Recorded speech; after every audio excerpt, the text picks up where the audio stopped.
Rumen म्हणतात. दुसरं जे आहे ते रेटिक्युलम आहे, तिसरं जे आहे ते ओबॅझम आहे आणि चौथं जे आहे ते अबोबॅझम आहे. म्हणजे पोटीपोट, जाळीपोट, पडदेपोट आणि खरेपोट असे 4 पोट तुम्हाला प्रत्यक्ष पाहायला मिळतील. आता ज्यावेळेस एखादं जनावर ज्यावेळेस कापलं जातं किंवा आतमध्ये जनावरांच्या आतमध्ये काय असतं तर हा जो काय भाग दिसतो बघा पांढरा आहे काय, हा जो काय भाग आहे म्हणजे हे पोट उलट असतं ऍक्च्युली. तर आतमध्ये जे काही साठतं, जे काही वैरण वगैरे खाल्ली जाते ते सगळे कुठं येते, हिते येते. लक्षात घ्या, ह्या सिस्टीम मध्ये येत असते. आता हे जे काय आहे हे तुम्हाला दिसतंय, हे जे आहे बघा इथं जाळ्या जास्त आहेत का, त्याला रुमेन म्हणायचं ऍक्च्युली. हे रुमेन आहे म्हणजे त्याच्यामध्ये मायक्रोफ्लोरा असतो आणि प्रोटोझोआ या नावाचे काय असतात 2 जीवाणू असतात जे वैरण विघटन करण्याचं काम करत असतात. त्यासाठी ह्याचा वापर केला जातो. हे काय आहे, रुमेन आहे.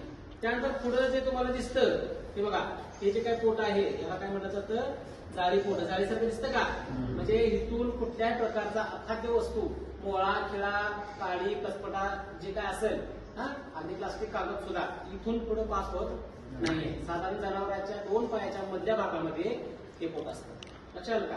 त्यानंतर तिसरं जे पोट आहे हे बघा, हे जे तिसरं पोट आहे आता ह्याचं कसं दिसतं बघा, कलर, त्याचा कलर कसा बघा, ह्याच्यात ते केसाचं बघा, केसाचं प्रमाण कसं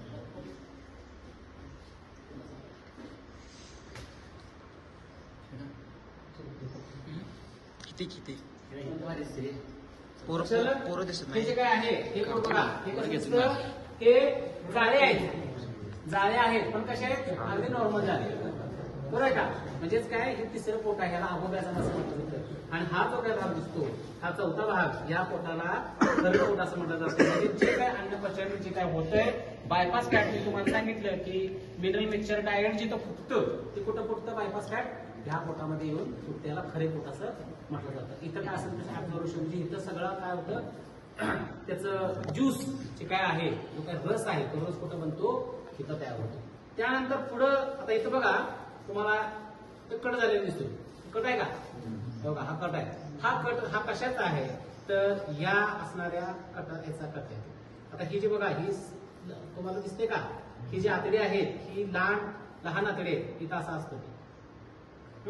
आणि ह्या आतड्याच्या पुढच्या बाजूला सगळ्यात शेवटला कुठल्या आतडी असेल तर ही मोठी आतडी असते.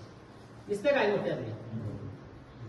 आता जे काही अन्न पचतं त्या अन्न पचल्यानंतर 60% अन्नाचं पचन ते कुठं होतं, या स्मॉल इंटेस्टाइन मध्ये होतं. आणि त्यानंतर पुढे जाऊन राहिलेला 40% जो काय भाग आहे जो न पचलेला भाग आहे, त्याच्यामध्ये सेल्युलोज असतील, फायबर्स असतील, हे सगळे कुठं बसतात, इथं बसतात. आणि अतिरिक्त पाणी शरीरामध्ये जर असेल तर अतिरिक्त पाणी काय केलं जातं, त्या मोठ्या आतड्यामध्ये शोषून घेतलं जातं आणि पुढच्या बाजूला गुदद्वाराकडे ते पाठवलं जातं. लक्षात आलं. जर पाणी पिण्याचं प्रमाण कमी असेल एखाद्या जनावराचं तर त्याच्या ज्या लेंड्या आहेत, जे जे काय शेण आहे ते कसं होतं, लेंडी स्वरूपामध्ये होतं. शक्यतो शेळ्या ह्या कमी पाणी पितात म्हणून त्यांचं काय होतं, अतिरिक्त पाणी शोषलं जातं म्हणून त्याची लेंडी तयार होते. त्यानंतर देशी गाई तुम्ही बघितलं तर देशी गाईचं शेण कसं असतं बघा, लेंड्या टाईपच असतं. घोडा लेंड्या टाईप असतं, पाणी कमी पितात.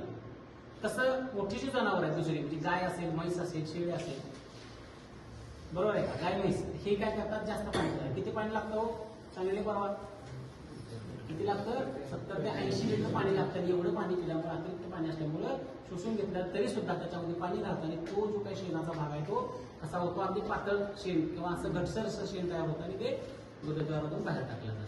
ही क्रिया घडतात. तर प्रत्यक्ष हे काय आहे, कसं आहे हे दाखवायसाठी तुम्हाला ही फोटो आणलेली आहे.